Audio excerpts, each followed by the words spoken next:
Is this thing on? Hello, hello? Uh-oh. Another yapper with a mic.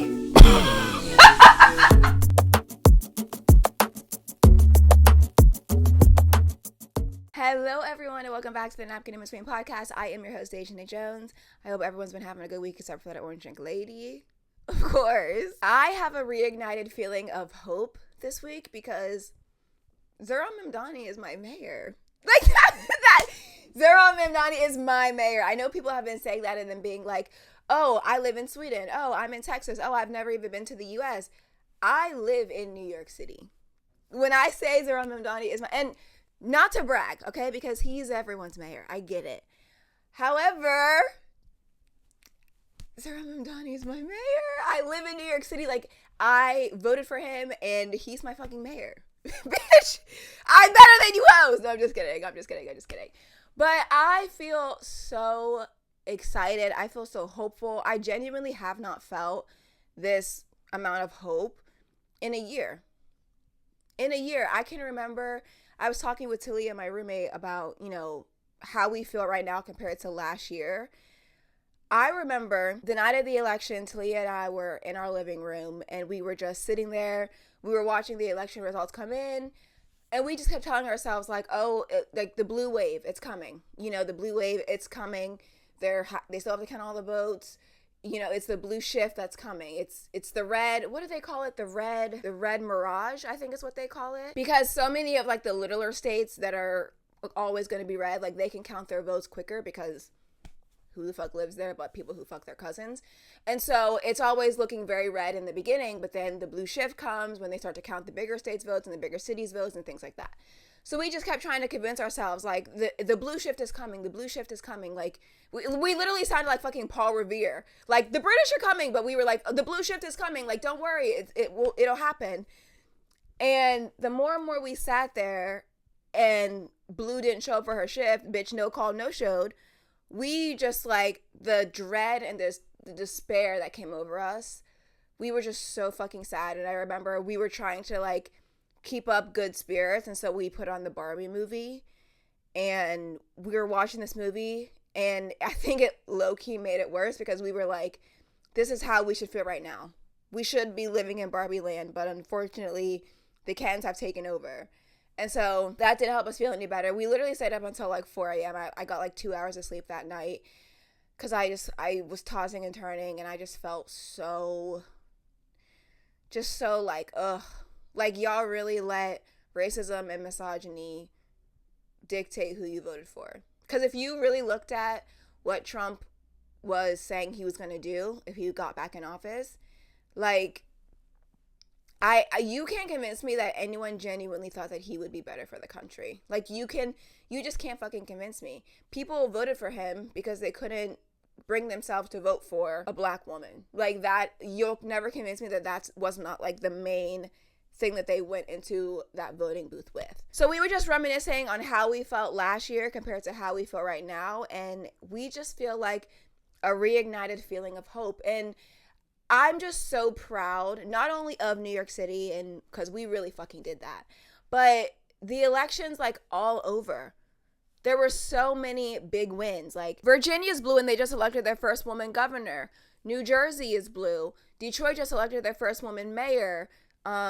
Mississippi, they just ended the state Senate supermajority, and Democrats won every special election in Mississippi.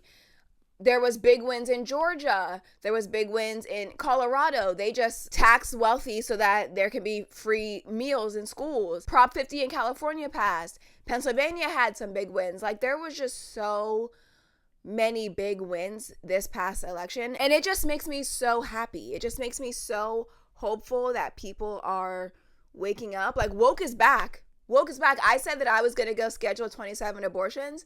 I shouldn't have said that. Why the fuck would I ever schedule an odd number of abortions? Let's just go for 30. Let's just go for why not round up? I'm scheduling 30 abortions. Who wants to come?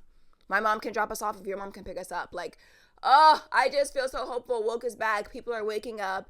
and woke is back. And this is obviously not the fix. Like, we have a long way to go, and we'll talk about that later on in the episode. But this has been the peak of my week, is just seeing people show up and vote, and it just gives me so much hope. And I also understand people who, you know, might feel hopeful but also skeptical, because that is so valid. I feel that way a little bit as well, because at the end of the day, we don't have the best track record with politicians, right? Like, they say they're going to do something and then they don't. You know, they make all these promises and, you know, they don't keep them. And so I can understand if people are like, yeah, I feel a little bit hopeful, but also like, is there really going to be change? And that's what I want to talk about today, because again, this is just the start, right? The first step is trying to get them in office. The second step is for them to do the things that they said that they were going to do, and for us to hold them accountable of doing the things that they said that they're going to do. What we need to continue to do, voting. See what happens when we come out and vote. See what we can do when we come together and vote. And you know, I've been going back and forth with this, because I'm like, seeing all the elections this week and seeing how much like Democrats just whooped fucking ass in all of these elections, it makes me curious. Did that happen because people have seen what's happened in not even a year of Trump's presidency, and seeing just like how shit everything is, and so people were like, okay, damn, like we need to go out and vote? Or, because I'm still there, you'll never convince me that he won this election fair and square. Did he cheat on the election last year? I'm inclined to think maybe it's a little mix of both, but I'm inclined to think that he did not win that election fair and square. You'll never convince me that he actually won that election fair and square. I'm so sorry. They didn't even try to make it look like they didn't cheat. Winning all 7 swing states? Come on. You'll never, and the popular vote? Yeah. Nah, you'll never really convince me that he really won everything. But I do also like to think that maybe there are people who are finally waking up, maybe people who voted for him last year and are now like, oh shit, I shouldn't have done that. And it's like, better late than never, I guess, but like, bitch, what the fuck? And I'm seeing people be like, oh, we have to give people grace. Like, some people may have voted for Trump and now they're finally seeing and they're coming to the realization that they fucked up. Like, let's give them grace. Sorry, we're all out of grace. Actually, like, I can't find my grace for them. I'm so sorry. Actually, I'm not sorry at all, because I don't feel that I need to give them anything. Honestly, I think that I did my part in the group project as a part of the 92%. I did my part. They didn't do their part. And now all of a sudden they want to give a fuck, or they want to care because it's affecting them. When they thought that it wasn't going to affect them, they didn't give a fuck what happened. They didn't care. They skipped happily on the 1 and 3 beat to go vote for that man. So why the fuck should I give them grace? Am I happy that they're finally waking up? Yes. But I'm not about to sit here and coddle them and be like, oh, it's okay. You didn't know. Like, I'm happy you're... No, I'm not doing that. Because the thing is, like, people are like, oh, they were bamboozled. They didn't know what was going to happen. Trump was clear as fuck about what his plans were. Clear as fuck. All you had to do was research. And the fact that you were going in to vote for who was going to be president, the highest office in this fucking country, and you didn't do any research, or maybe you did research and you were like, oh, this won't affect me, so whatever. Like, I don't have grace for you. I don't have grace for you. In fact, I think you should give me grace. You should understand where I'm coming from and how I'm not just here waiting with open arms to coddle you and be like, oh, it's okay. It's not okay. And not only should they be giving us grace and understanding as to why we're not here ready to accept them with open arms, they should be the ones on the front lines. They should be the ones canvassing. They should be the ones going out in the community. They should be the ones talking to their families to try to help take this fucking country back from the wannabe dictator. Because y'all got us into this mess. Y'all got us into this mess, so it should be y'all who are fighting the hardest to get us out of it. Hot take, unpopular opinion maybe, I don't know. I don't really give a fuck. That's how I feel. I don't have grace for you. I don't have anything for you until you show me, not just with your words, not just with oh, I'm sorry. Show me some action. Show me some action. Reparations, bitch. Get out there on the front lines and fight to get this country back. Once I see you maybe putting in some work and doing something more than just an online apology, then maybe we'll see. But as for right now, I don't have grace for someone who's just like, oopsie, I'm sorry, I made an oopsie. Bitch, fuck you. Fuck yourself right up your anal cavity with a spiked bat. And dip it in sriracha first, actually. And don't get me wrong, I'm happy that they're waking up. Like, I'm happy that people are realizing, oh, I fucked up. But I also can't ignore the fact that it took you to feel yourself for you to finally wake up. Like, that saying, those who don't hear must feel. Okay, you're feeling, but I've had to feel too, and other people have had to feel too, and we didn't vote for this. So no, I can't just disregard that and be like, oh, finally they're waking up. Sorry. I can't. I'm happy about it, but I'm also just like, bitch, what the fuck took you so long? But now that you're finally here, and now that we're finally, you know, it seems like we're waking up and the blue is shifting, I feel like we got to keep this momentum.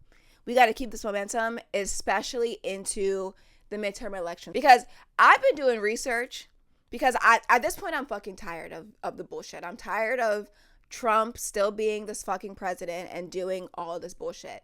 So I'm like, how the fuck do we get not only him, but his whole cabinet out of office? Because I hear people always talking about the 25th Amendment and removing Trump from office under the 25th Amendment. However, if we just remove Trump from office, then it goes to JD Vance, who honestly, I don't think that MAGA would follow JD Vance as strongly as they follow Trump. I don't think JD Vance has the charisma and the oomph for that. However, JD Vance is worse than Trump simply because he's smart. You know what I mean? Like, he actually has a little bit of sense, whereas Trump is just like a fucking idiot. However, I was doing some research this week, and again, I just started doing this research, so I'm still learning a lot about this myself, so please do not just take this and run with it. Let's all do our own research. If anyone has any information that you can add to the comments so that more people are, you know, educated on this, let's do that. I don't know everything. I'm still very new. This is all very fresh. So take all of this with a grain of salt, and if you have any additional information to add, please put it in the comments. But I found that Article 2, Section 4 of the Constitution is a way to impeach the president and all of his cabinet members. Now, you have to, obviously there's still like a trial and there's still a process to it, but it talks about in Article 2, Section 4, impeaching the president and all of his cabinet members for things like treason, bribery, or other high crimes and misdemeanors, which I fucking hate that language. It literally says other high crimes and misdemeanors. So it's like, what the fuck? What's that other? What does that actually mean? I hate the vagueness of it. However, I didn't know that this even existed, and so that's why I wanted to talk about it a little bit. And again, I'm just now finding out that this exists, so please do your own research on it. But this is a way to remove not only the president, but his entire cabinet. The thing is, though, at the current moment, I don't think that this could work. I don't even think just impeaching Trump would work, because Republicans have the majority in the House and the Senate. So the first step, of course, would be to try to flip the majority to the Democrats. And that's where the midterm elections come in. Next year in November are the midterm elections. We have to show out and vote in those midterm elections. We have to get a Democrat majority so that I hope someone will finally do something and start the impeachment process and we can get him out of office, because there's no way that he can do all the things that he's doing and like nobody stops him. It's getting to the point where he was court ordered. Several courts have ordered him to give people their SNAP benefits for the month of November. And this man is tweeting that Truth Socialing, whatever the fuck. It doesn't matter to me.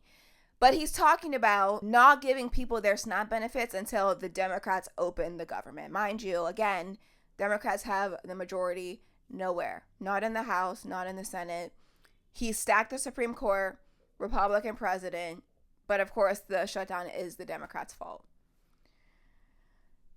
Anyway, I don't understand how he can just openly and blatantly disregard court fucking orders and like nobody does anything. And I think it's mostly because the Republicans have the majority everywhere. So even if, you know, the Democrats in the minority voted to impeach him, they're not going to get enough votes to actually, you know, it's a two-step process. Impeachment starts in the House. They draw up the articles of impeachment, and then it has to go to the Senate for the trial, and they need 2/3 vote in the Senate in order to actually impeach the president. And the issue is, with the Republicans having the majority and them all being just like yes men and a group of circle jerks and just want to suck Trump off for some reason, they're not going to vote to actually impeach him. So in order for us to have a step closer to actually getting him removed from office, and hopefully, fingers crossed, his whole cabinet, because they're literally all just yes men. Even if he's removed, I feel like he would still in some way find a way to pull the strings and get whatever he wants done through JD Vance or whoever the fuck. So what we need is a Democratic majority. And then even then, I'm going to need Democrats to actually step the fuck up and do something, because not going to lie, a lot of them have been extremely disappointing in this whole process as well. Sometimes it really does feel like Democrats are elephants in donkey clothing, which is why, again, I'm saying the first step is getting them in office. The second step is holding them accountable to do the things that they said that they would do. But we have to do that first step first. We have to get them in office. So we have to vote. We have to get out and vote. I'm loving this momentum that it seems to have started right now. Like, the blue tsunami, she ate. She ate. I'm so happy about it. Like, we really did that. We really did that, and we have to keep doing that, especially in the midterm elections next year. So fucking important, and I need y'all to keep this energy and get out there and fucking vote. For everyone who voted this year, I'm so proud of you. I'm so proud of us. We did it, Joe. We did it, Joe. But we have to keep doing it. We have to keep doing it. So please, I know it's a year from now, unfortunately, but maybe there's a little light at the end of the tunnel. I don't know. I feel very hopeful. And maybe I shouldn't have as much hope as I do, given the history of politicians, but I just feel like, I don't know, I feel it in my left labia. I feel it in my gut that it's like, it feels real. It feels real, and this feeling of hope is something that I have not experienced since last November, and I'm just very hopeful. So, again, so proud of me, so proud of us. We fucking did that, and we just have to keep doing it. So make sure you have a plan. I know it's a year away. I don't give a fuck. We're starting early. I need everyone to figure out a plan to vote in the midterms next year.